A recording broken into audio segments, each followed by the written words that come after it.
बताइए, आप हमें सब बताएं और हमारा निवेदन माने तो आप ही हमें कथा सुनाएं, हमको भी भक्ति महारानी और ज्ञान वैराग्य को भी। सनत कुमार तो बड़े प्रसन्न हो गए जबकि कथा सुनाने का अवसर मिला।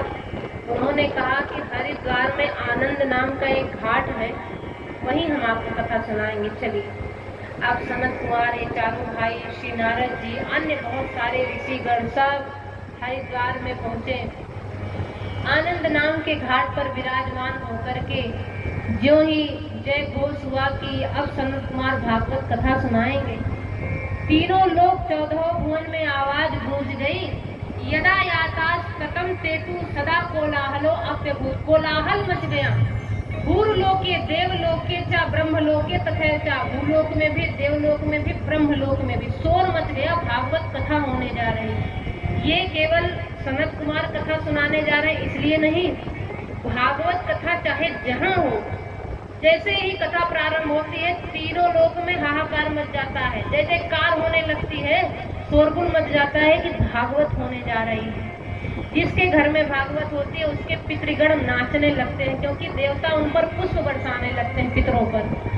धन्य है तुम्हारा कुल, धन्य है तुम्हारे कुल के वंशज जिन्होंने ऐसा पवित्र कर्म किया, ऐसा पवित्र कार्य प्रारंभ किया है, भागवत का आयोजन किया है। पितरों की इतनी सेवा करते हैं देवता, तो वे पितृगण खूब आशीर्वाद देते हैं। देवता नाराज हो जाए तो कोई खास बात नहीं बिगड़ती, परंतु यदि पितृगण रुष्ट हो जाए तो कुल का कुल चौपट हो जाता है, उन्नति हो नहीं सकती है, वंश वृद्धि रुक जाती, बहुत सारी हानियां होती है पितरों के असंतुष्ट होने पर यदि भागवत कथा हो रही है उस कुल में, पितृगण नाचते हैं, उनकी बड़ी प्रशंसा होती है।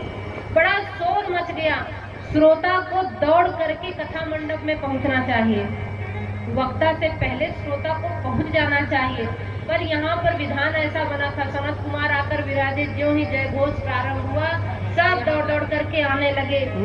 जो गृहस्थ जन है उनको अपने कुटुंबियों के साथ कथा सुनने जाना चाहिए, अपने पुत्रों के साथ, पत्नी के साथ, रिश्तेदारों को संग लेकर जाना चाहिए। जो विरक्त हैं उनको अपने शिष्यों के साथ पहुंचना चाहिए। तो यहाँ सब आए, गृहस्थ भी आए, विरक्त भी आए, जड़ चेतन, नदी पर्वत, वेद वेदांत, तंत्र मंत्र, छहो शास्त्र, चारों वेद, 17 पुराण, सब रूप धारण कर करके आए, घेर करके बैठ गए, जय जयकार हो रही है।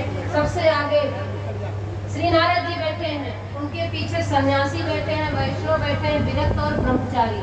श्री नारद जी सबसे आगे और पास में 3 आसन लगा है, एक भक्ति महारानी के लिए, ज्ञान के लिए, वैराग्य के लिए। कथा प्रारंभ किया सनत कुमारों ने। सबसे पहले उन्होंने कहा, सदा सेव्या श्रीमद् भागवती कथा, यस्या श्रवण मात्रेण हरि निश्चितम समाश्रये। सदा सेवन करो भागवत कथा को, तुम सदा